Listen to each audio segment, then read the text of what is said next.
Things are getting boring a little bit.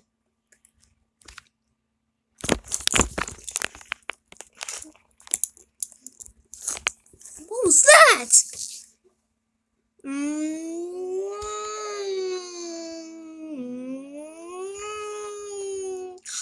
Must be a nuclear explosion. We gotta get out of here fast, Percy! Now! Percy revved his engine as never before. And he sped off. I gotta get to Knapford as fast as I can. The trucks were terrified of the noise. And they wanted to go faster and faster. On! We gotta speed, said the trucks.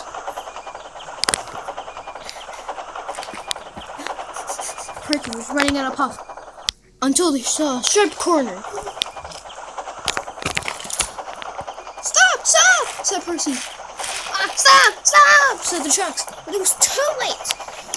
Percy crashed into the rubble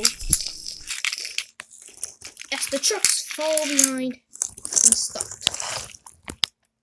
With a mighty crack of a bone. Said Percy. Percy has broken his jaw.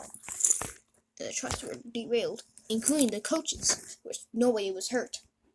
Until the raging almost came, but luckily they were alive, except for Percy, who was broken his jaw and blood was leaking out fast. Until the driver and fireman cashed him up, they were still stuck, including them. Oliver, who was mutated, came over and ignored him. He knew his job was done. And that was the end of Percy. So do I follow.